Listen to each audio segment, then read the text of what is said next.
What's happening, everyone? Welcome to the Legged Podcast. It's me, Andy Grant, and this week we have the return of Amy Gwynn. Hello. You all right? Good, thank you. Boss.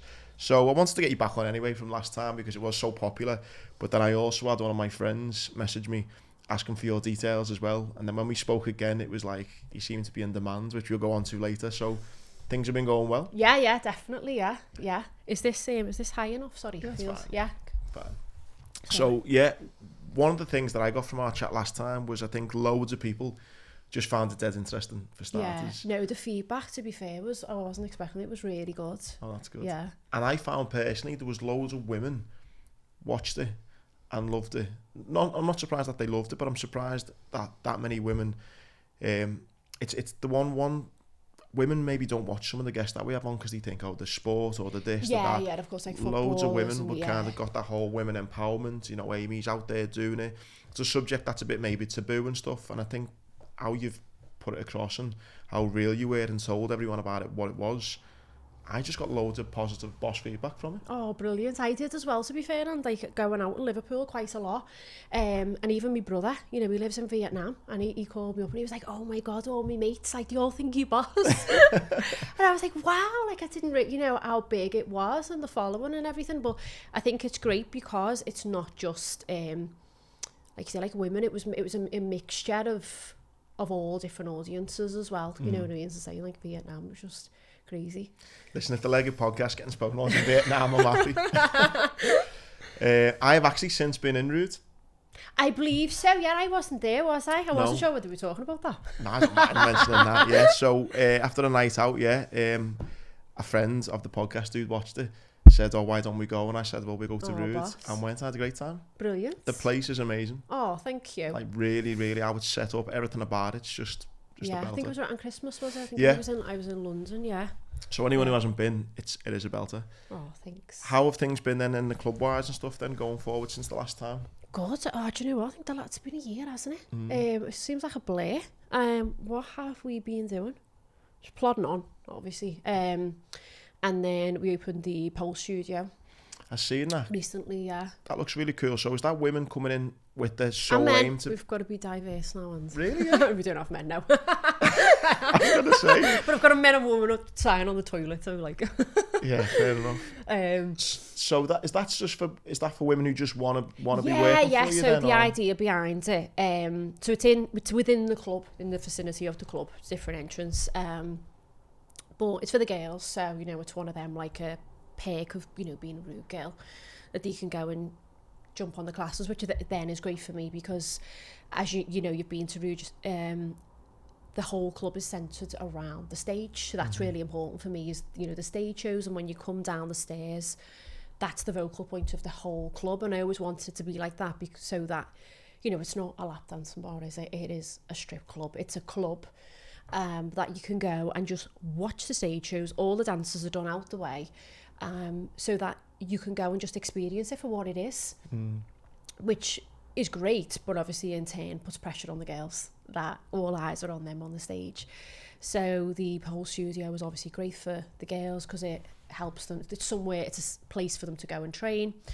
But then also, you know, pole fitness is huge at the moment, isn't it? Yeah. So we were getting a lot of girls coming from other studios, so it just kind of made sense to do. It was something that I wanted to do, and I'm always looking at like how to go bigger and better and you know, keep the club on, you know, on top.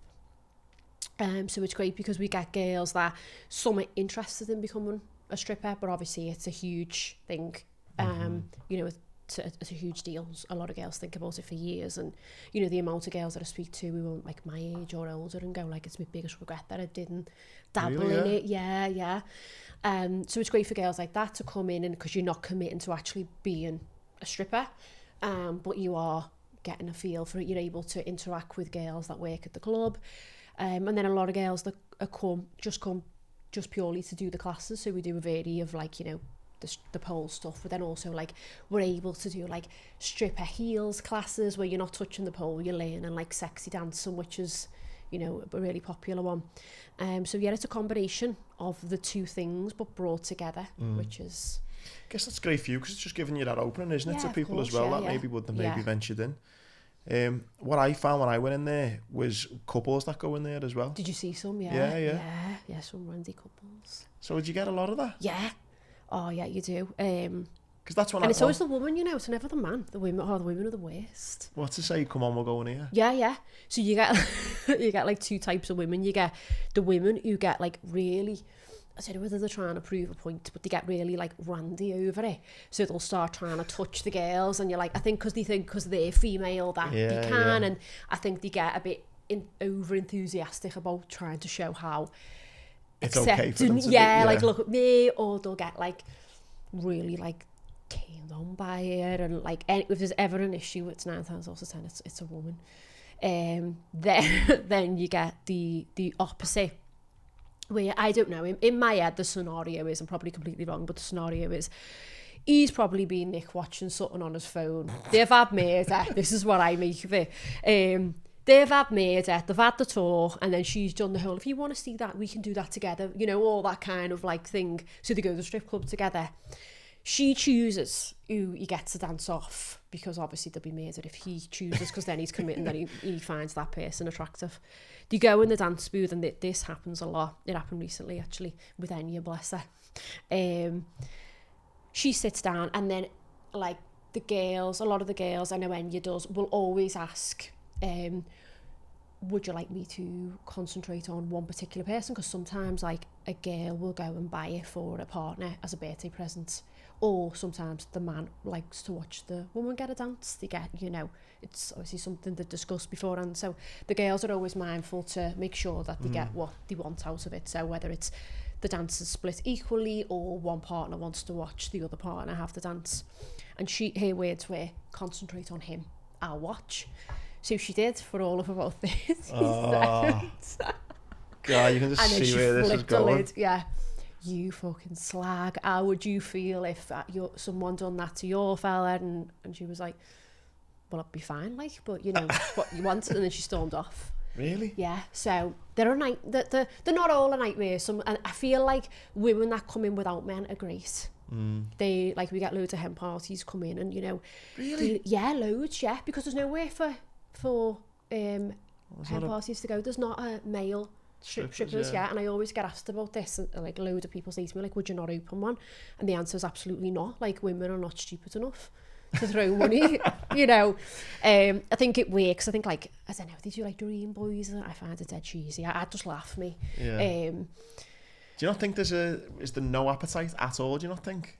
I think for events, so maybe in the summer when hen party stag season is big, I think definitely there's room for events. Personally, I wouldn't like to.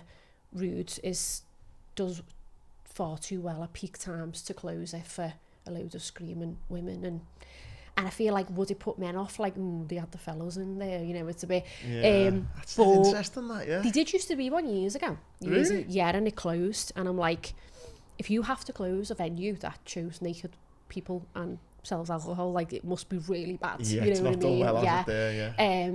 But no, I think, like, definitely for events. So I know Dream Boys, I think I don't follow them, but it's not something I've ever been into, but I know they tour around, so I think, like, as one-off events for hen parties that people could go and book, every, you know, 5-6 nights a week, like, Rude, no, because women would not throw their money or get attached. I don't think, anyway, the way men do. And I couldn't work straight. That would be dead interesting, that, though. No. I'd apply for a laugh. Amputee It'd be male interesting stripper. actually to see how many people would apply, but there isn't one, so women go to watch women instead, which I think is acceptable. Like, women go to toilets together, they get changed together, they go for different reasons, I think, than men. They go to just kind of like, because the stage shows are, you know, incredible. They are spicy gymnasts on a pole, aren't they, you know? So the women are great because they'll go and applaud, you know, and men don't really do that. Men will be like, but they don't like, the women are like, yes, girl, you know. And then that's great because it kind of lifts the atmosphere as well. And then you'll get, like, the odd woman who's like, shame the fellas next to it. You're like, come on, you know, get your money out and all that. So it's the laugh. What I liked as well about it, and you was there when I spoke, and just sitting at the bar, it has got that club feel about it, rather than that kind of seedy, just gotta, you know, you're sitting there talking to the girls and all stuff. And the variety of girls you've got as well. There does seem to be kind of something for everyone's taste. Yeah. Is that something then you have to be mindful of then? You do. I'm lucky that I don't have to overthink it, that you do just get, you know, it's not, when I went into this industry nearly 13 years ago now, I had in my head, I was like, everyone will be blonde, tiny waist, big blow up boobs, and I think I'm the only one with that one. That's left standing. It's so different, you know. You did have those type of girls, and I feel like back like in the early 2000s that was the look. Now like girls are bigger, now it's all about the bum and not the boobs, and you know, like styles are changing, and so it's easy to get like a whole mix of girls because there's no one look. Where I feel like years ago in the glamour industry it was, you know, slim, boobs, everyone kind of had that same look about them. So it's luckily enough it's not something I've had to like really put too much effort into. One thing as well I thought was interesting is I was speaking to I think it was Enya who was speaking to at the bar having a drink, and she said when I looked on the Rude Instagram and you see all the girls and stuff, I realised there was so many more girls in there that I'd maybe not seen on my Instagram. I wonder, as you know, as someone who's in there, the interesting kind of dilemma that girls have maybe, would they want to kind of do it, but some of them maybe want to do it on the side, you don't want no one to know. Some of them want to do it and be happy to be out there front and centre on social media. I mean, do you find that there's some girls who are like that? And so that's the thing with Instagram, is I feel sometimes when I look, I think, oh, people must think there's literally like these 5 girls that work in the club. I did. No, and there's actually like 40. But it's a whole mix of reasons. So some girls, you know, they're in like relationships, they might just like parents, you know, even girls in the I've got one girl who's like 35 and she's like, my mum and dad are like totally fine with me doing it, but they just don't want every Tom, Dick and Harry to know that I do it. And then you've got girls, like some girls work for the NHS, we've got girls who are in university, because obviously it's a great job if you're in university because you can kind of jump in and out of and work around, you know, your degree and everything, and obviously earn a lot of money, not be skint. But then doing this job can jeopardise, you know, their degree and what they want to go on to do. So there's a lot of reasons really why. Do you think that even in this age now, where like, you know, porn seems to be so accessible, like OnlyFans, you know, we're having these conversations out in the open, do you think it is still kind of looked upon by certain jobs of, oh no, she's a stripper? I think in the older generation that, you know, so generally the people that are the employers at the moment, yes, but I think for us now it's totally normal, and we can see, you know, you look at these girls on like OnlyFans and that, you look at what they're making and you think no wonder, you know, they're not doing a normal job. So I think as time kind of goes on, it won't be as bad now. I think we've come a massive way with stripping since, I think, me coming out as a female club owner and obviously doing Rude and making it Instagrammable like that, never been done before. You know, other clubs have tried to kind of follow suit to keep up, and that's why I'm always trying to push to, oh, what can I do next? But I feel like for me, there's more girls jumping on about being open because I'm open about it and taking the flak for them and being like, look, I'm not going to ask you to do something that I wouldn't do. Do you know what I mean? I'm proud of this club, of what we do here. And so I think that helps the girls in Rude, which obviously, you know, I hope helps other girls in other clubs. There's a club I go to in London, and when I go on their Instagram, it is the girls that work there that you see, you know, and because I've met them and spent the night with them, you know, in these clubs and stuff. So it is, more and more people are coming out and speaking about it, and I think it's an interesting job. I think sometimes as well though, girls just feel like almost like your public property when you do that job. Like I get a little bit just going to like kids parties or something, and it's like an interview, you know, like because they want it, and it's you know, it's nice that they're interested, but sometimes you're just like, oh, for fuck's sake, you know, like I'm going behind a few hours and they want your whole life story of. And then for girls, it's like, well, how much do you earn? It's just like straight into the... And I say to the girls, like, you know, don't ask them how much they earn. Like, you don't have to answer those questions. So I think sometimes that's probably why as well, that they just can't be asked talking about it or having a bit of, negativity around it or whatnot. Yeah, which is fair enough. I just thought, yeah, and I probably was naive to think that there was only I know X some amount of the girls are like fucking unbelievable, and I'm like, oh, I wish like I could post this content. Some of them get on the stage and I can't video it, obviously, because I ask all girls' consent and everything before anything goes up, and some of them are just not like cool with it, which is, you know, absolutely fine. I get it, but I do think like, oh god, I wish like I could put that up and people could see all this stuff. More reason to get down there and see all the other girls. Exactly, yeah. Yeah, so one of my friends, again, the response, I'm not just saying this because you were here, but we had loads of people message good feedback at the time. And the great thing about the pod is it's out there, so people can randomly just jump across it. And I had a friend message me and said, Andy, I'm thinking about doing something in TV in that kind of world. And, you know, your friend Amy, do you mind putting me in touch? So I messaged you and said, Amy, can I put you in touch and put you together? Here I am. And there you are. But I just thought, wow, so he's kind of watched what we'd done a year ago. Just recently, and was really interested in getting to know you and speak to you. So I put you in touch. And then I thought, it'd be good to catch up with Amy again. And then I find out that he's not the only one who's been interested in this whole world. And you told me it's gone a bit mad. Like it's been like relentless. And don't get me wrong, and like, you know, I say to them all, like, everything comes like at the right time, and it's kind of like you just have to keep going, you know, and you have to be relentless, don't you, to get anywhere. And you know, and all these like production companies are like, look, we're going to pitch this to this person and this person. I was actually on holiday, not last week, the week before, and I got an email. They're like, we need to speak to you ASAP, and it was like Channel 4, and I was like, oh mum, the kids, I just need like 5 minutes. And I'd been on a big walk, I'd come back, and I was just like drained, so I must have sounded like the most miserablest bitch on the phone ever. But I was like, it takes me about 3 days to switch off when I get away. And then I was like in that mood. I think I was coming home the next day, and I was like, yeah, right, so we need all the girls on a Zoom, we need to, and I was like, yeah, and I just said, look, do this all the time. And she was like, oh, and I was like, but I get it, it's fine, I'll do it again.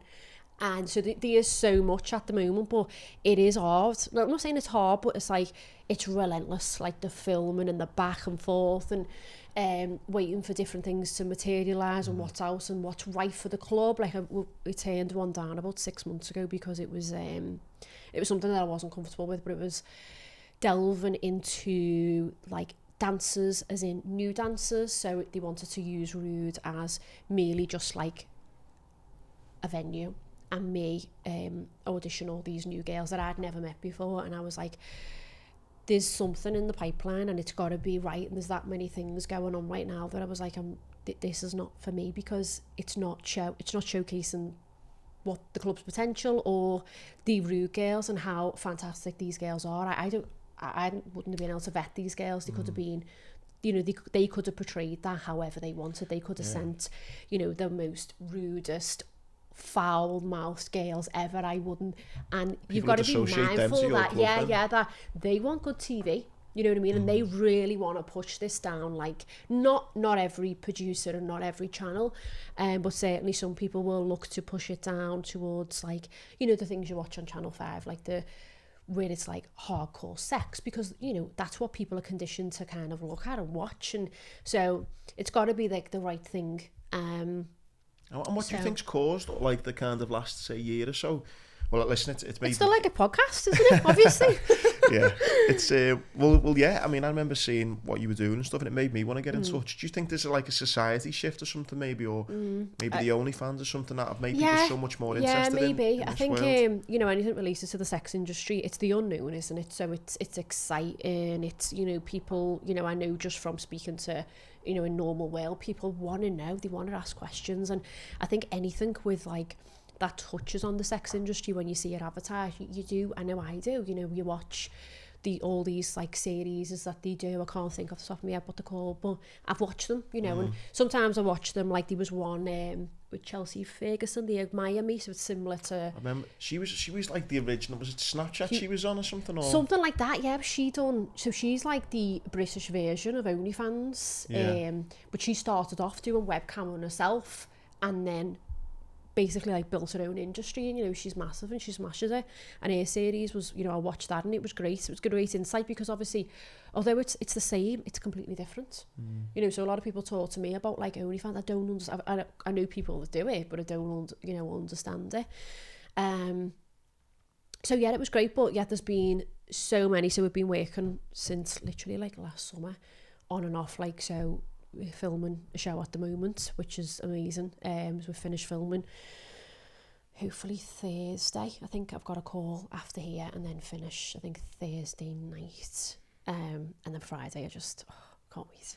So walk again, my dog and just chill with my cat. Because it's like it's you know, obviously I'm dead grateful. It's amazing opportunities. But it's just like constant, Andy. Like, you're on the phone and you're like, you've got to be here and you're doing this, and you're just like, oh my God. I guess for you, like you said, it's got to be right for the club, hasn't it, as well? Because yeah, well, that's the thing for me, Anders. It's not like it's like a reality show and you're just part of it. I actually got asked to do a thing a few weeks ago, actually, for someone else, and they were like, we're doing like we want to do a reality show on like entrepreneurs.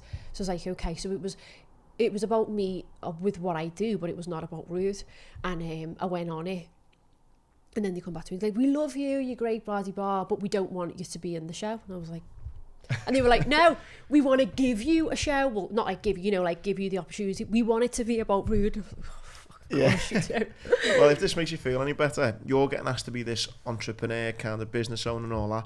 Because of my one leg, I got asked to be on Naked Attraction. No. They were like, we think you'd offer something a bit different, obviously, with your one leg. I was like, nah, you're all right.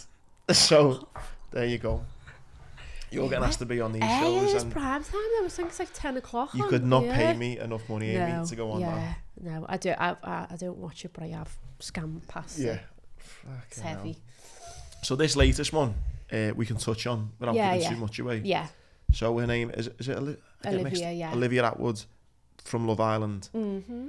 Her first series was on. It's on ITVX, isn't it? I think so. The new downloadable ones.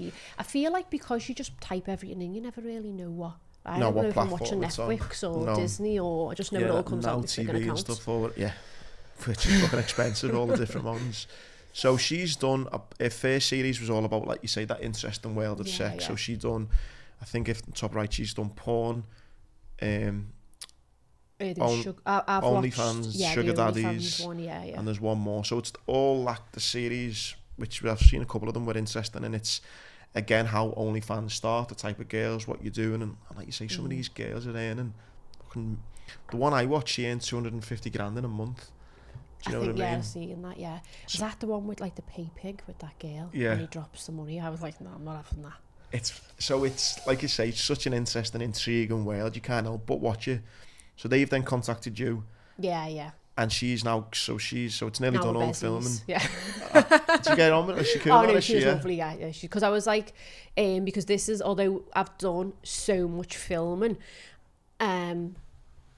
it's one of them. It's like you do all this filming, but because it's all there in the pipeline, you feel like you've got all this experience, but you can't really tell people because you don't want to obviously like fuck anything up. And then I don't want the pressure as well of like, so how are you getting on with that then? Because people think like once you say you're doing something, that's it, it's signed, sealed. And so with this, like when they come to me, it was like, no, this is in the bag, like ITV are funding this. And it was just crazy because next thing there was like teams of people, like they're here now, and obviously this will go out after, so I can say that, but they've been here all week, and because they have to do like city shots, and then we filmed some bits last night, and then I'm filming a little bit today, and it's all here, there and everywhere, but then we finished this the end of this week. So yeah, they were like, you know, ITV are funding it, we're all coming down, and it was like a full crew come in, and you're like, oh my God. That's exciting, that. It is exciting, and right, but you know what? Like, I feel more, I wouldn't say positive, I was always positive, but I was just literally like shitting myself, and I had like a full team of people around me, and everyone was like, oh, and I was thinking in my head, like the first day, like she was coming, and I don't know what I expected it to be, but it was so fucking real. Do you know what I mean? Like, I remember I was outside, and I opened the front door, and the window cleaners were outside, and she was walking up the street, and I was like, of course you are. And I was like, please just, and he was like, I'll only be 10 minutes, and I was like, they're there, and the whole camera crew were walking up the street, and he was a director on my side, and I was like, what do I say? And he was like, just open the door and just speak to her. And I was like, is this a practice run? And they were like, no. Like, obviously, and sometimes I was like, I'll just fuck it up on purpose so that I can go again. Like, that's how real it is, you know, like, you'd expect that. Like, I don't know, you get a little bit of a heads up, but I suppose it's reality. It's got to be real, hasn't it? But we were, like, getting ready and everything, and, you know, everyone was, like, all buzzing. And I don't know, like, I didn't take, it was such a huge moment, but I didn't take a single picture all day because I was that, like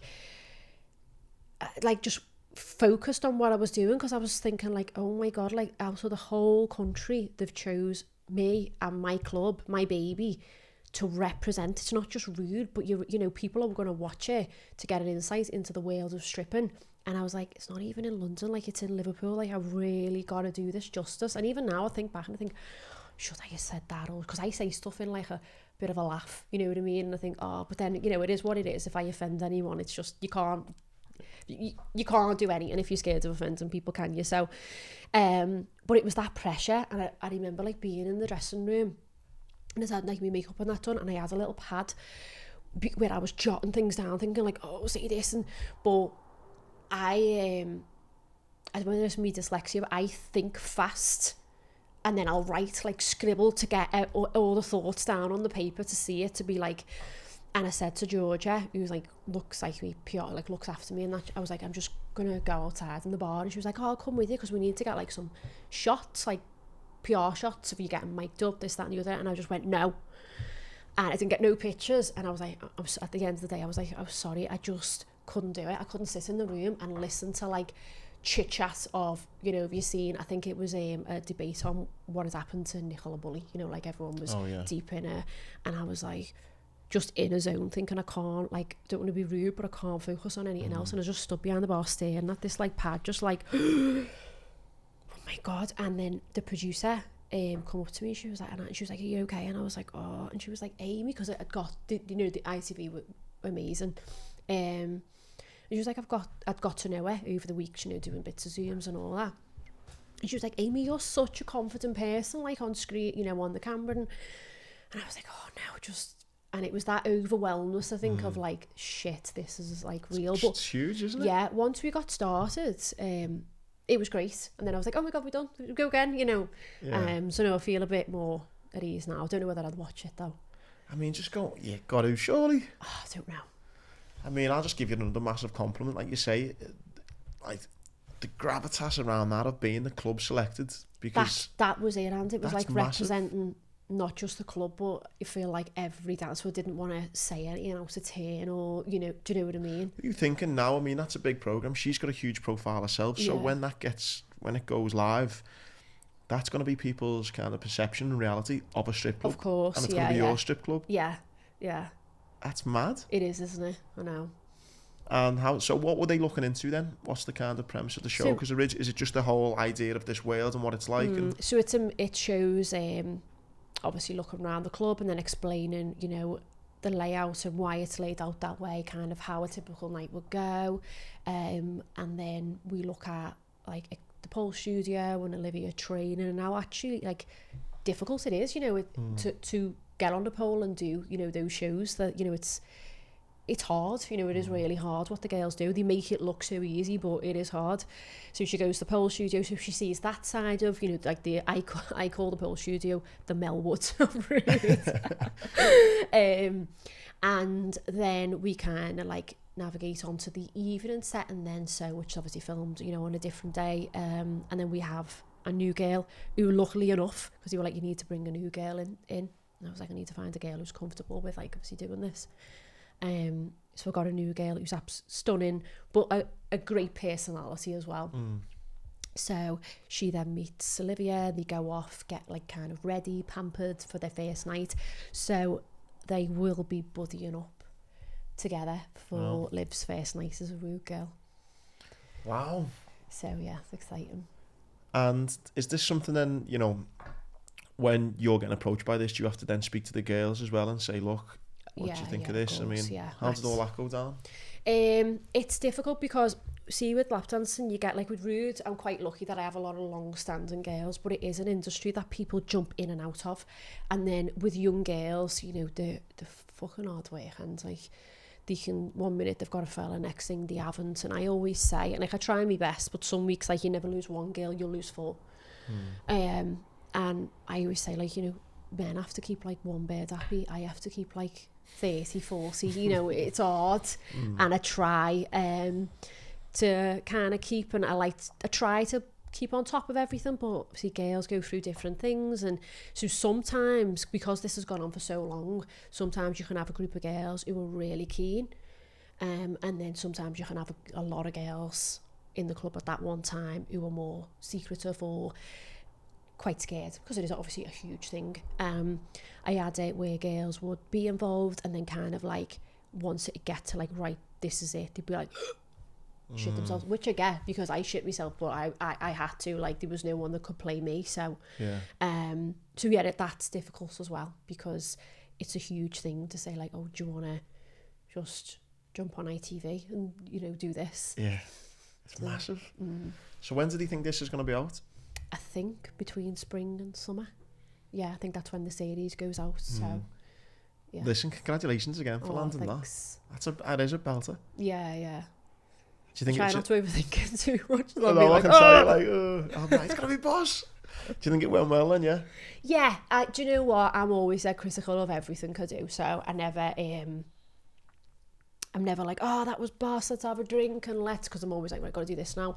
So naturally, like, I was like, oh, should I have done this over? And I knew all little things that in the club on the day, I was like, that screen shouldn't be playing that video, it should be playing that video, and this should be, but it's all things that only you know, that no one else watching would know. Yeah, of course, yeah. But anyway, I always think you can do better. Yeah. But I don't know if that's a good thing or a bad thing. Funny enough, I said to my friend Paul, and it's like, I sometimes made him a very opposite. He's always looking for the next thing, so he never ever kind of give himself a pat on the back. He's always right on to the next. Yeah. Whereas I'm still patting myself on the back for something I've done about 10 years ago. So it's getting that mix of, you know, kind of being happy with yourself, having a little moment, but then thinking, right, you know, we go again. So but I think from me first seeing you, I think it was on Twitter or on the Echo or something, or saying what you've done with Rude, to hearing all this, they're getting bigger and better. It's an experience of myself being there, seeing how amazing it is firsthand, to now ITV. I mean, I started off by saying on the pod, so many women got in touch by saying she's like, you know, this woman boss, she's this and that. I love that. It's lovely because I think with men, men are just like, oh, like, she's fit, or she's the, you know, like, they're the type of compliments I hear from men in the club, not at me, at like girls. I'm speaking on behalf of the girls, not myself when I say that. But what I mean is, when women give the girls compliments or like that, I don't, you know, it's amazing, because you think they're the people that you would assume would be like not your haters, but you know. So it always means more when it comes from a woman, because they're looking at like you genuinely as a person, you know, at what you do. So it's... Yeah, I think probably maybe the opinion is like women maybe be like the detractors, but yeah, no, every woman I've spoke to have been like, love the episode we've done, and I think hearing how you've gone on and took it to another level, and hopefully the ITV thing will just keep on doing that. Yeah. What is the kind of you know what I was thinking, actually, what I did want to say, I'm sure it won't affect massively, but you know, Liverpool not doing great at the minute. Hopefully they need to turn it round. But do you get the Champions League nights and stuff? Yeah, Real Madrid the other night, yeah. Do you get a lot of like... Yeah, that's what so we were open... so it was on a Tuesday. So the club's open Wednesday to Sunday. And the big matches like Real Madrid is always on a fucking Tuesday. And all the taxi drivers were saying, like... So we obviously open Tuesday. But then I've got to then... router in girls for 6 nights, and these girls are working till 6 o'clock in the morning.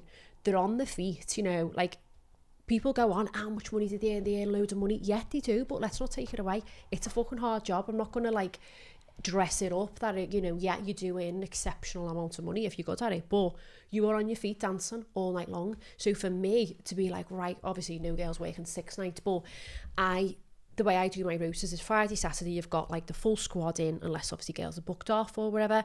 And then you kind of then have X amount of those girls on those nights to balance it out, because you've got to get that balance right, that there's not too many girls that you flood the floor, no one makes any money, but there's enough that the smaller amount of people that are going to come in, there's enough girls to cover the floor.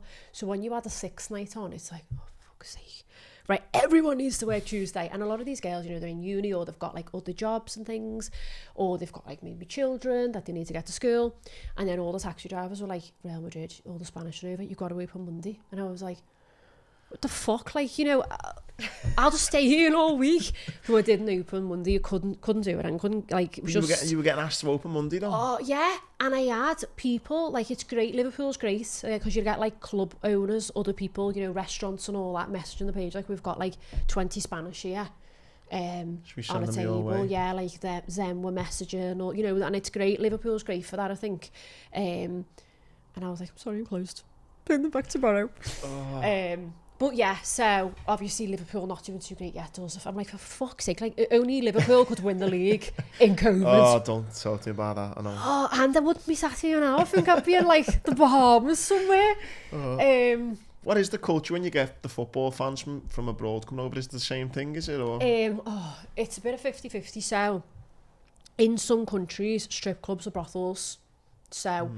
you can have a night, it depends, like, so... I've actually been to one in Poland. Have you? Yeah. It was a strippers, and then they say if you want to come back, you can. Yeah, see, obviously over here, that's not the case. There is separate places that people go to for that. I think that's what people forget when they're like, oh, look what she's doing. I'm like, no, there's much worse, like, we're fucking angels. Yeah. So, yeah, sometimes, like, so Real Madrid nights, I don't know what fans they were, but we had a lot of that. So they'd walk out like pissed off, and then they have a go at like the door, and we're like, you can't, you know, sleep with the girls, and you're like, sorry. But on the scale of things, generally, it's your Norwegians, your Scandinavians, you know, amazing, absolutely, like absolute gents, spend loads of money. We have a lot of regulars that come. So when Liverpool's like up here, you know, it's great because you get, you know, Americans and everything. Like Liverpool's got a huge international following, and I know like some Evertonians will say, yeah, well, we're the people's club, we're the local people, but I think that's great for Liverpool, you know, not just for Rude, but for the whole of the city. It's, you know, and whether you're a red or a blue, you've got to love that your city's thriving on those days, and look at the revenue that's coming in, and hotels popping up, and, you know, everything that it has to offer the city is it plays a massive part of like the success of Liverpool. I've got friends who own restaurants, and like you say, those Champions League like midweek on a Tuesday, Wednesday might not be as busy, but yet they're rammed because of it. So yeah, you have to be grateful for it. Definitely. Yeah. So on the back of this, which will no doubt be a huge success with the ITV stuff, where have you got any more plans then with Rude and stuff? Because I know you've from last time I spoke to you, you've got the kind of pole dancer almost training kind of thing with getting girls in. I mean, what else could you even do? It sounds like you've done everything already to make it. I think just keep tapping into what I'm doing. So there's another, we've got 2 strip clubs. So Erotica, Rude Baby Sister, was an existing club when we bought it. So it's at the other side of town, so on Stanley Street. When people ask me where it is, I just say it's next to Casa d'Italia, because everyone in Liverpool knows Casa d'Italia. It's got a queue down the block. So, you know, fantastic. We're next door to them. You smell all the food though. Yeah. So we've got Erotica, and it's funny actually, because they were like maybe a rival. Yeah, when we opened Rude, all the girls from that club at the time came to Rude, and it wasn't that I poached them, because I didn't, you know, it was just the way it works. So they always like had a bit of a thing, like all that Rude, and then we ended up so we have that. So I can't say too much, but there's potential for a 3rd club in the city. Wow. That's amazing. Yeah, which is fine, because it's like you're just expanding on what you do. So Erotica's only open 2 nights a week, so only open Friday, Saturday, so it works really well to bounce off Rude, because with Rude, the girls are under a lot of pressure. It's a big club. They're under a lot of pressure to work more nights and be at a certain level, because we get a lot of corporate clients coming into Rude. So say for instance, like foreign girls who are really good can struggle because they can't hold the conversation as well as like the English girls, whereas in other clubs men will just go in for like dancers. So with that side of town, you tend to just get like your Scousers or your Irish who just want to dance. Where Rude's a little bit different. So yeah, we've got that going on. Just looking for like where to house the club, and that's kind of fine because I've got the huge base of girls anyway, and girls are always looking for, sometimes they want a little change but they don't want to leave like the Rude way as such, so they'll go and work in erotica and then bounce back. Maybe they've got something on for a few months and they're like, look, I'm going to struggle with these like shifts, so they'll go over there and come back. And then Rude's expanding, so we've finally opened the lift, and it was a bit of a nightmare because we were building a lift in the club because I was like, we're doing a third floor of Rude because it's not big enough. Wow. That in itself is just incredible, really, isn't it? So we wanted to do a lift because obviously you can't have people climbing all them stairs, but also I think it's just adds a bit of like luxury to be able to go up in the lift. So we had this vision. There was like the lift needs to be a glass lift so you can see the girls going. Cool. So you can see like the drinks or whatever, but you can see the girl in all sexy attire, and the guys will be, like, wow, where's she going? And obviously the VIP floor as it is now is all like an open balcony, which I think is great because the men can look up and they can see. You'd be like, oh wow, what's going up there? And then of course the men that are up there, they've got a great view of the club as well. So the lift's finally open, so I had like months and months of, we had to box it off. So, we wrapped it with, all what's coming soon and all that, but it was just a fucking big black box in the middle of the club. So it was really difficult to get content and things because the club's been like a building site through the week.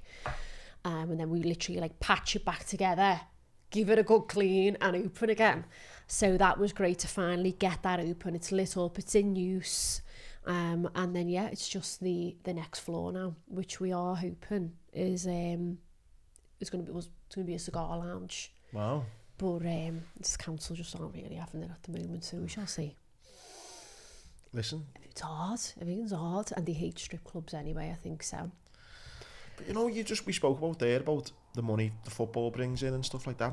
The people you're bringing into the city, people are going there and about and are spending the money and all that. The fucking council, you think they'd be made up? I know. Well, this is the thing, is it's all licensed, it's all regulated, and I think they would be very, I don't know, maybe disappointed if they come in and realise how like it is, because licensing rules in Liverpool are very strict. There's 12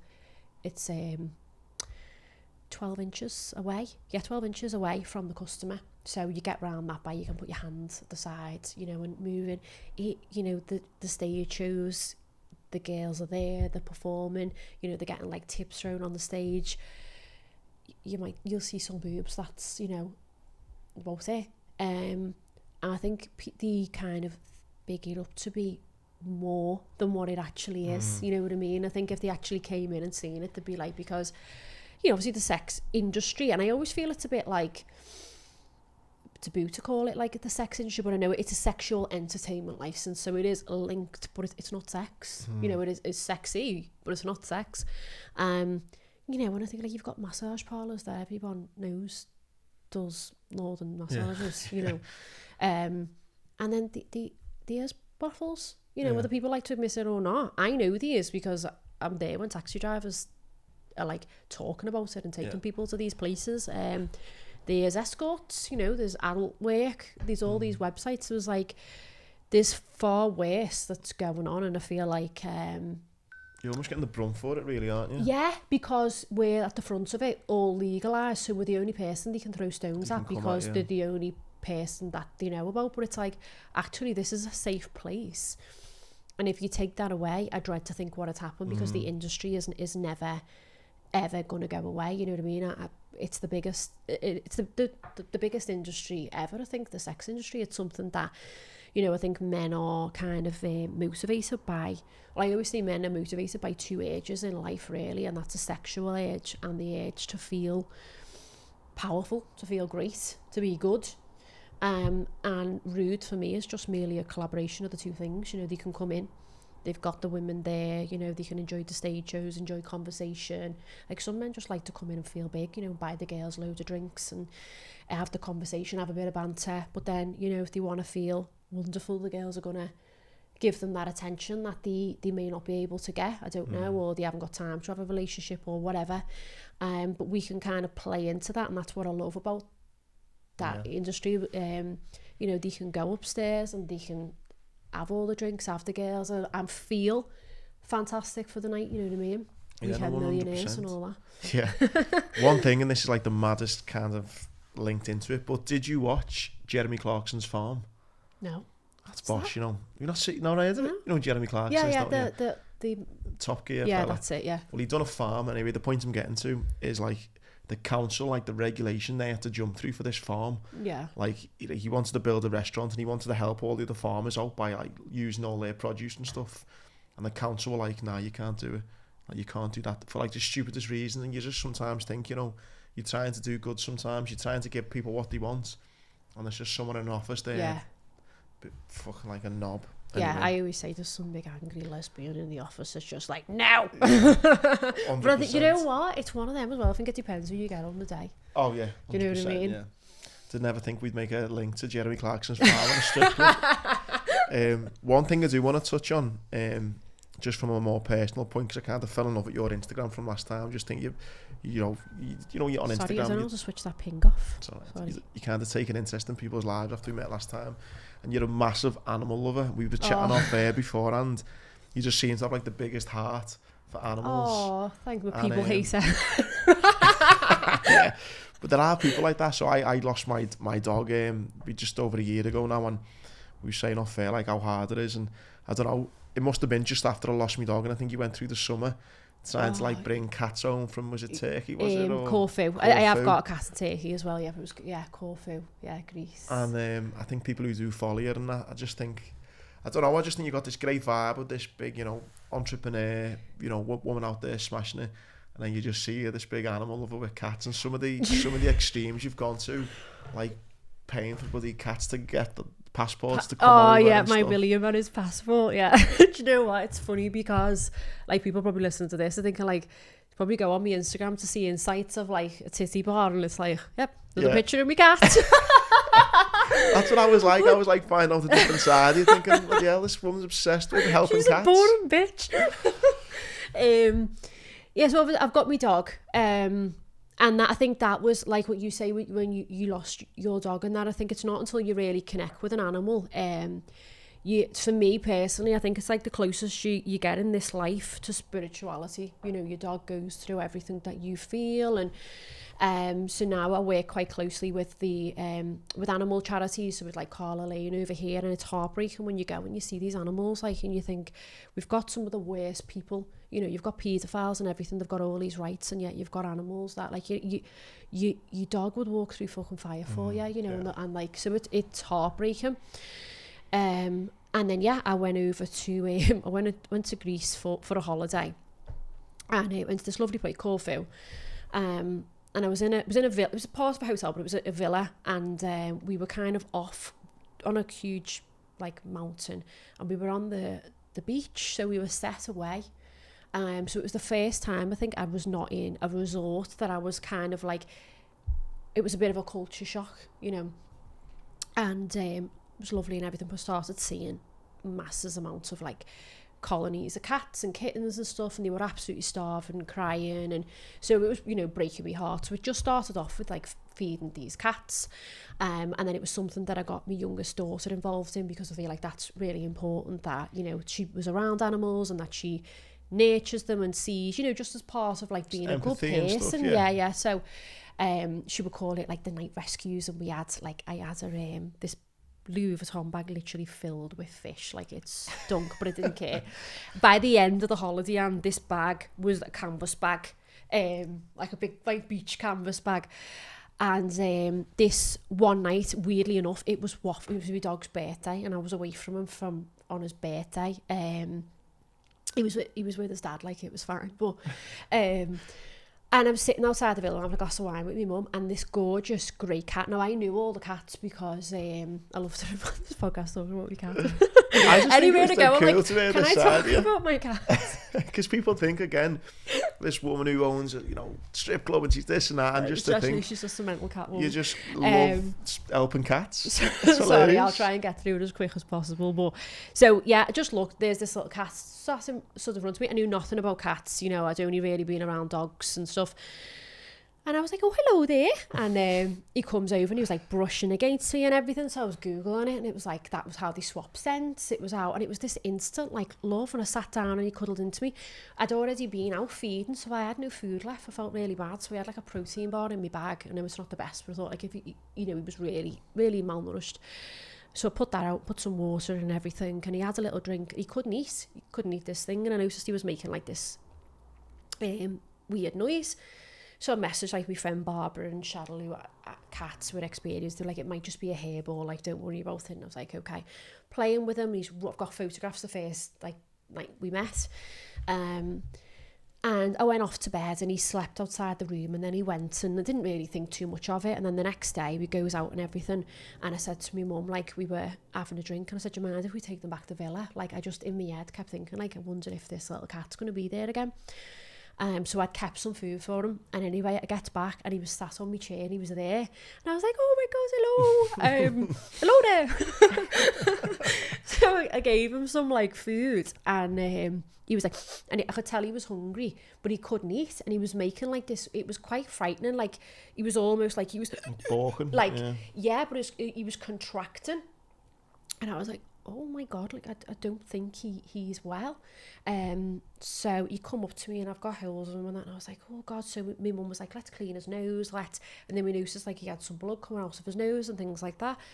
So I spoke to my friend Barbara, and she was like be careful, you need to contact like a charity, because the people that I was around in this hotel, they were quite rude, and I was like, they were very defensive of the cats. So I was feeding them unknown, like trying to hide the fact that I was feeding them, but you were told not to feed them, but you didn't want to make an issue of it, because then you think like my brother was saying to me, like they might hate them if you go like, oh well, you've left these cats and they're hungry. They see them as like a pest. Like yeah, they didn't seem to have any like compassion for them, where I was going to bed like I was starving because I couldn't eat, I couldn't think. By the end of the holiday I had 4 cats on antibiotics for different things, right? So it was a whole like learning curve. I was like gone away to go on holiday, but I couldn't rest because I was up at like 6 o'clock in the morning with my little colony with all my mates, and some of them were like really scared as well. And you get that, because humans have not done any good to them. You know what I mean? They've completely like neglected them. So long story short, I'd met this lovely couple, Sarah and John, just through like feeding the cats and everything. So I spoke to this animal charity who we're still in contact with now, and they told me basically what vet was genuine, that genuinely cared about, the cats and everything, but it was at the other side of the island. So I booked a taxi, and I kept the cat with... I love how you're doing all this on your holiday. Yeah, on me. My mum got left with to relax. So I booked the taxi and everything, and I had, so he's called William. He had to have a British name, you see. So he's my little Prince William. So I had, and he had a name at this point. And when you name something, it's like, you think, shit, like I'm in this quite deep now. So we had my baby William, and I picked him up. But now bear in mind, I'm at the bottom of this, I'm on the coast, and I've got to get to the top. The taxi was outside, this vet was an hour away. So I've got hold of him now. He's a street cat. He's never been held before. He's never had that kind of like contact. So I'm walking up, the sweat is absolutely pouring off me, and I bumps into Sarah and John. And this was the thing with this story, and it really, like, in my life, I think back to it, and I think it is one of those moments where you just have to have faith and endurance, and things just all fall into place. So weirdly enough, I just bumped into them on this hill, and they were like, what are you doing? And I was like, I've taken this cat to the vet, like he's really poorly, I don't know, I had no experience, I know what's wrong with him. And they were like, oh bless you, you're on your own. And I was like, well yeah, because I was with my mum, and my mum had, the girls. So she went and got me like a basket, like you keep oranges in, and she was like, right, put him in this, and then she wrapped a towel around him. So I started walking, but that frightened him, so he run away, and I like completely like lost him. So I was devastated, like literally cried my eyes out. Went back, called Barbara, and she was like, look, just relax, just take a breath, he'll come back to you. And I was like, no, like he's trusted me. I'm probably the only human that's ever you know, he was living on the streets and I've just killed all his trust, like, because I've frightened the living daylights out of him. So I was so upset. And then I pulled myself together and I was like, right, go into Corfu Town and I'll buy a carrier and I'll go again. We'll go again tomorrow. We'll find him. It's fine. He'll come back to me tonight. And Barbara kept saying, it's going to come back. It's going to come back. So we better book a boat to get to Corfu Town because it was so far. Like, there was not, it was just like bits of huts and that, there was nothing there. So I booked You are the most caring cat person I've ever met, by the way. So I booked this boat. And the tiny boat it was.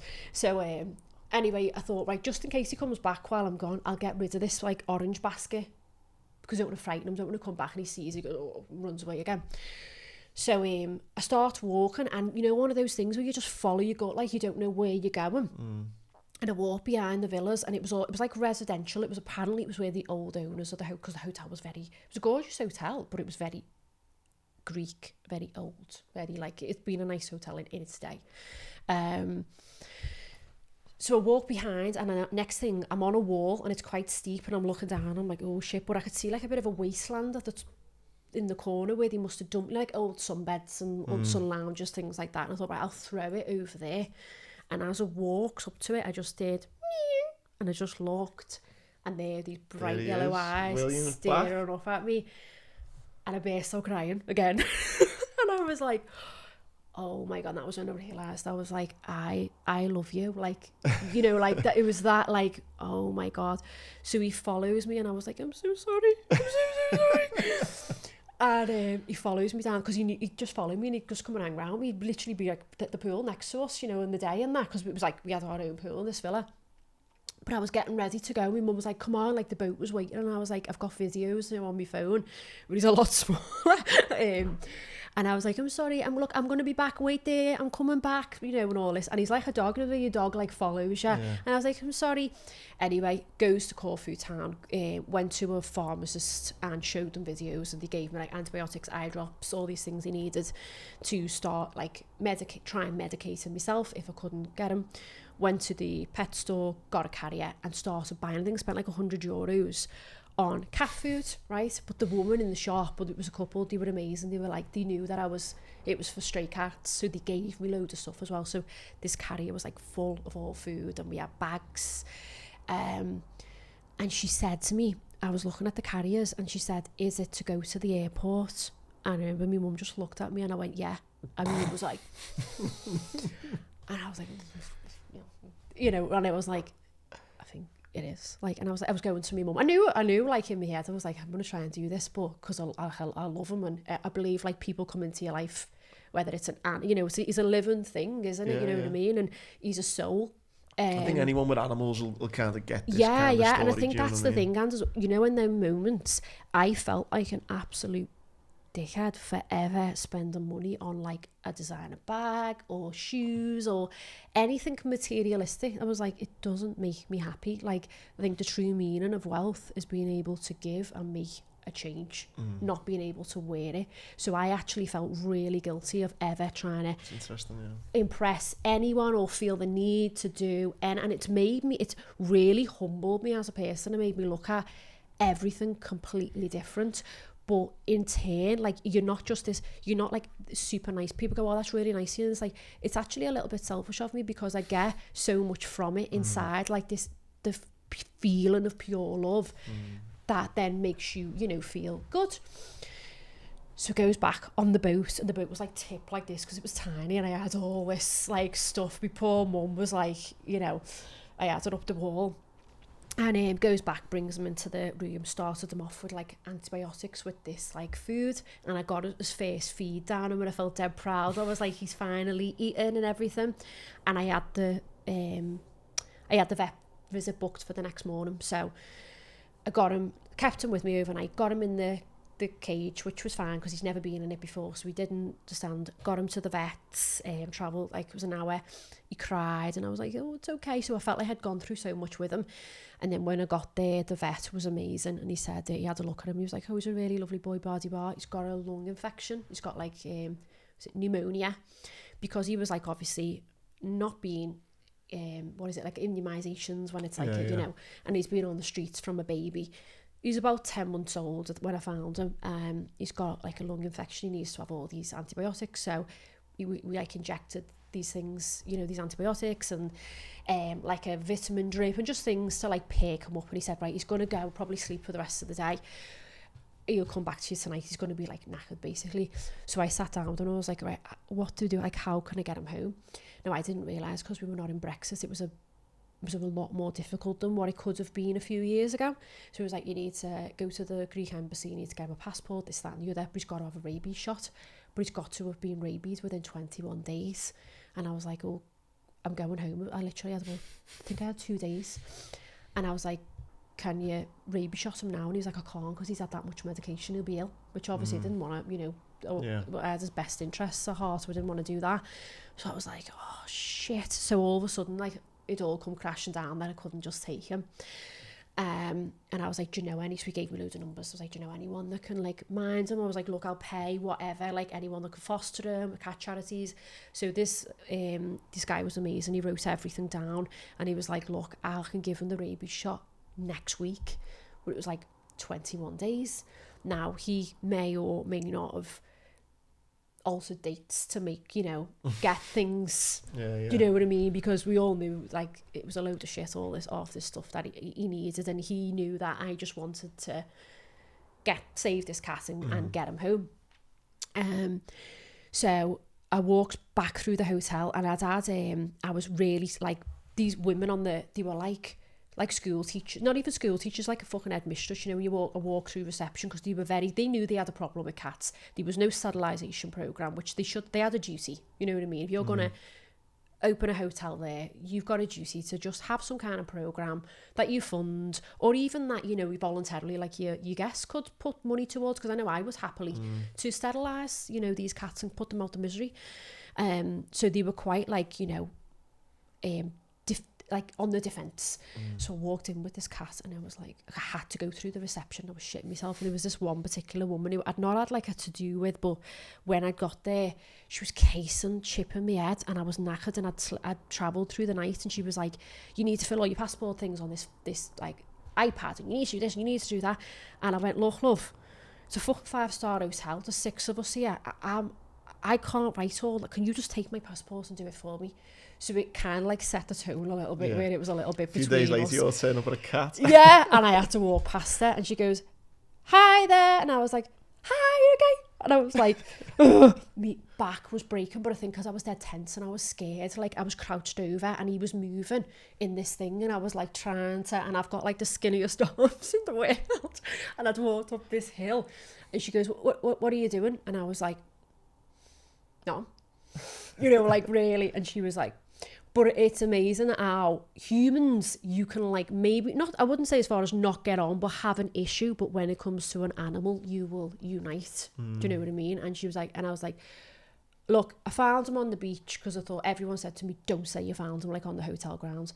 So I found him on the beach. He's really poorly. He's got a lung infection. I've just took him to the vets to like get it. And I think back now, I think I shouldn't have had to like explain myself. So I've just took him to the vets to get him some antibiotics and stuff like that. And she was like, okay. And she was doing this, and she was going on her phone, and I was like, shit. And I was like, but I really want to like help him, but I've got no one to look after him. I really want to, you know, get him looked after. And she's like, okay. And she's on her phone. She was like, what room number are you? And I was like, so I told her my room number, and I was like, I'm just going to have to front it, like, you know, for this cat. It's me and you, son. You know what I mean? And anyway, goes back to the room, lets him out. I'm going to play with him, and he goes off, like the vet said. He went to a safe place to have a sleep and everything. So I left him, and I'm on the phone. But they was like, they have siesta time and all that. So my mum was like, Amy, just sit down and relax. And then I sat down, and I was like, no, because I need to ring the embassy to get him his passport, and then I need to find, like, we go in 2 days, I need to find flights, I need to find someone to mind him, I need to find this. So it goes through this thing that the vet had given me, called every single one of them, and I had to be honest, because he was on antibiotics, so whoever was going to look after him had to treat him as well, in that time frame that I could get him, you know, back home. And some of them were either full, because obviously, you know, there was a problem with stray cats that, you know, so other charities were full, or they couldn't take him because he was ill and there was other cats there, which is, you know, completely understandable. So I was just getting hit with brick wall after brick wall.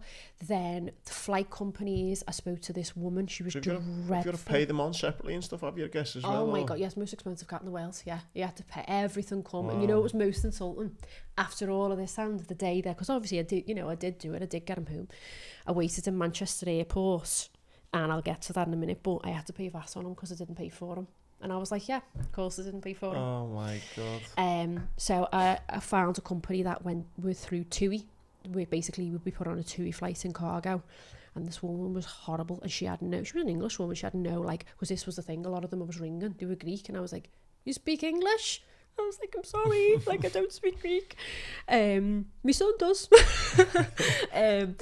And she was awful. And she was like, well, you know, he's got to be on it within so many days. But I couldn't tell her that he wasn't rabies jabbed, because we were going to try and, like, you know, maybe do things with dates and all this. And I had to be really careful to not get in trouble and not get anybody else in trouble and all that. And then she was like, and this was the great thing, I think, for me about being in the job I was in and having the resources, shall we say, to do so, was that she went to me, it's going to cost you about £900 for this flight. And I just went, she was a bitch. And I went, yeah, can I upgrade him to first class? Like, how much would that cost? I was like, Yeah. So I had to look at all these different things, and it was just getting no. And my mum and everyone was like, look, you've given us antibiotics. He doesn't know any different. He'll be fine. And I was like, he's not going to survive. The vet had told me, like, he was dying. He's not going to survive. Put him back out on the street. It was September. I was like, winter's coming. He's not going to make it through the winter. Like, I can't do this.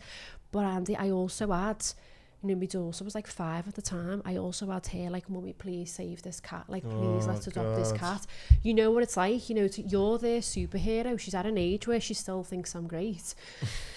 I was like, what am I teaching her if I just give up on him and walk away? You know, there were so many reasons, and that being the biggest one, where I had to be like, I have to do this. I need her to grow up and go, yeah, my mum saved this street cat, and that will speak volumes for her with, you know, going forward in life with looking after, you know, animals and things.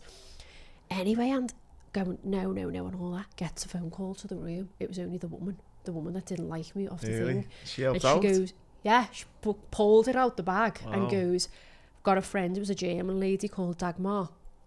I was like, should have called the cat Jägen. She'll definitely look after it. She run an adult-only hotel. She was the most amazing woman ever. She run this adult-only hotel about 20 minutes down the road. And she rescued animals, and she had like an old, like a bird pen at the back of the hotel, and she had 3 little kittens that were going to Austria. They'd been found by holidaymakers. They'd been found, and they were flying to Austria. Now, you could, like, at one point he was having to go by land, because Austria, Germany, you can take the cat in the bag. You can take a dog. UK, not a chance. So I arranged it with her, and she was like, bring him down. And I was like, well, look, can I spend the rest of the day with him? And she was like, well, I'm in work. I'm in the hotel till like midnight tomorrow. And I was flying out early the next morning. And I was still like, can't get me head round. This is meant to be a holiday. I know. And I was like, I wanted to be like quite selfish and think like, can I just spend the last day with him? And I was like, can I bring him to you at like 10 o'clock at night tomorrow? Like, can I just? And she was like, yeah, of course. So yeah, I was like, right, still didn't know how I was getting him home, didn't have that in the bag, but she was going to take him the following week for his rabies jab. I'd sent off for his passport. Actually got a photograph of him on the passport. Yeah.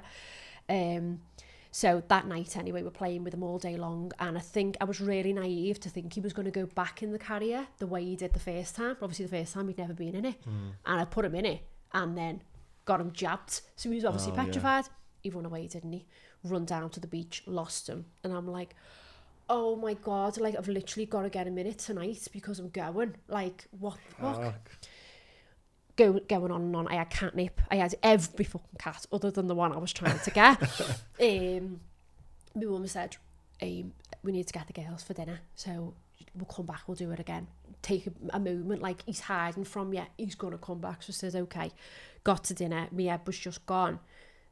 There was Sarah and John again, the couple that just happened to be sat next to me. They were like, Aim, how have you been? Because I hadn't seen them since that incident. And I was like, well, a lot's happened. And I was like, I need to get him in this crate. And I can't. He's run away from me. He's scared. He's going to his foster care tonight.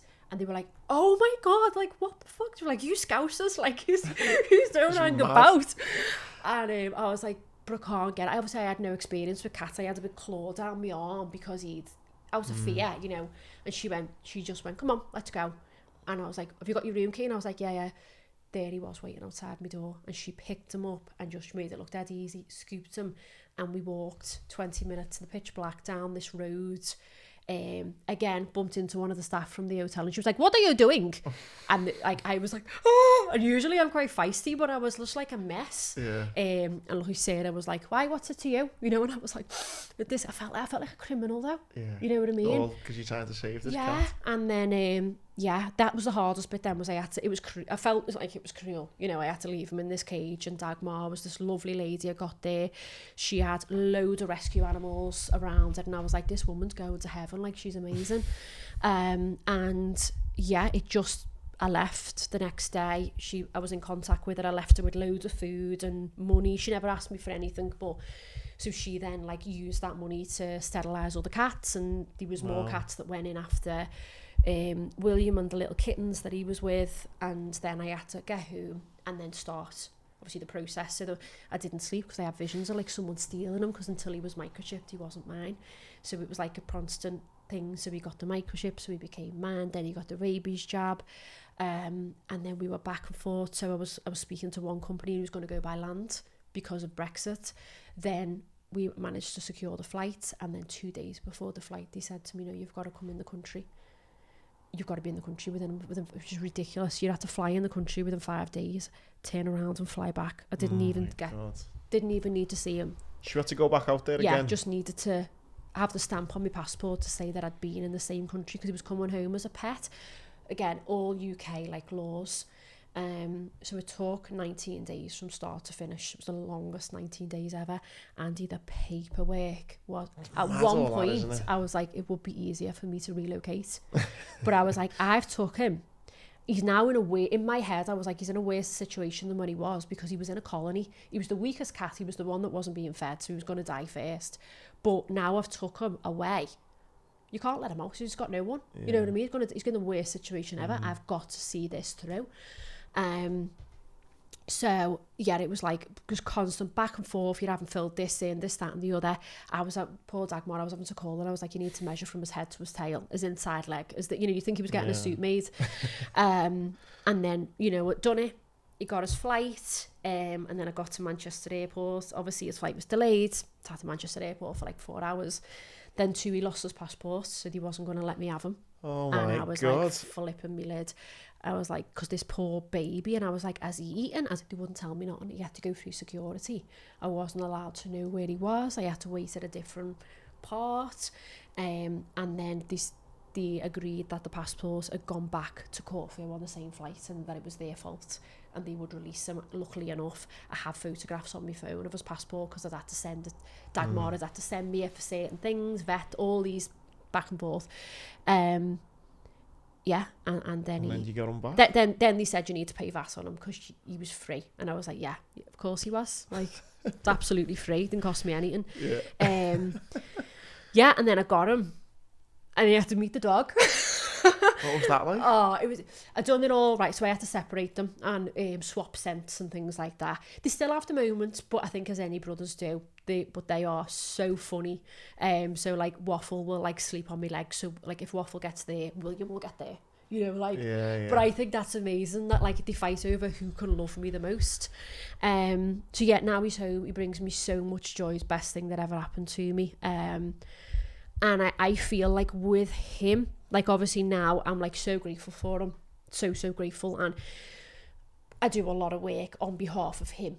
You know what I mean? Because I think like he's William, he is Will.I.am, we call him, you know, like he's the prince, and he's come from that background. You know, he had like the worst start in life. Now I just want to make sure he has the best life ever, but also that he can change so many other animals' lives. So we're a big supporter now of Corfu Cats, so it's an old cemetery that has been, so there's like charity workers over there, and so we had like a programme where we sterilised all the cats and things to obviously help, because that's the only way you can really help them, is to stop the poor little buggers being born into a life of pain, starvation, and I try and share. I don't share everything because I feel like when you do a good deed, sometimes it's not really a good deed. If you need to be like, look at me and look at what I'm doing, you do it for, you know, reasons, not to be like, oh, you know, for publicity, should I say. But at the same time, I do share some of it. Like if I go on holiday, I'll share like feeding cat colonies and things like that. But I do that because I think it's important for, I wouldn't say like I'm a person of influence, but I'm a person with like a younger following, shall we say, and a following that may be more inclined to, I don't know, like go and get a cute Pomeranian or a Chihuahua or a, you know, a cute little ragdoll kitten. So I think it's important to share some of it to kind of show people like, actually this is what's going on and you can make a difference. And maybe when you're in IB for this summer, just buy one bag of cat food and, you know, or just something small, but be that person that makes that doesn't wait for somebody else to do it.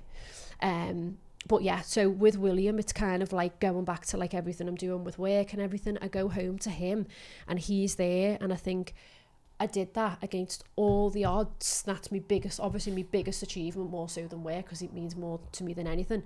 But I think if I can do that, he's like there as a constant reminder that you can do it. Do you know what I mean? So when you're having like, and then when I am having a day where I'm just like, oh, he's there to give me a cuddle. Yeah. No, it's great how you like. It's a great way to look at him, isn't it? Yeah, and that he is like a trophy of you know, he's been a constant like endurer. Even when he come home, it was like, do I keep him inside? Do I keep him outside? So I kept him in for a month, then I let him out, and then he went missing for 3 days. I was like suicidal, posters everywhere. I was devastated. And then I found him. Now he's a house cat. So again, it was like, oh my God, I've done all this and now I've lost him, and I got him back. And I think when people have got a big interest in animals, and I'll say I love animals as well, but you see people like Ricky Gervais is massive with animals. So I love him now. I feel like you bond with these people through the love of animals, don't you? Yeah, I mean, you play such huge parts in our lives, and it's I wanted to like just quiz you on that because I think it's great what you've done. And I think the way you look at him now as well. People are going to listen to this though, thinking fucking hell, wants to listen to like Tizzy Bar and she's talking about the cat. They've had a bit of both, haven't they? They've had a bit of both. I'm maybe getting a third now, we're like weird cat lady, fuck her off. No, Amy, I think it's great. I think it's great how what you've done on a professional level, and it's great to know that this kind of big heart you've got as well. So hopefully, listen, the whole point of this podcast was I was interested in people, so if people like it, they like it, they don't. Yeah. I enjoyed it, so nice one. Oh, thank you. And listen, best of luck with the TV stuff, with the club, all the plans for the club, and for William as well. Oh, thank you. No, Amy, you're a star. Right. Thanks. Hope you all enjoyed it, and we'll see you next week.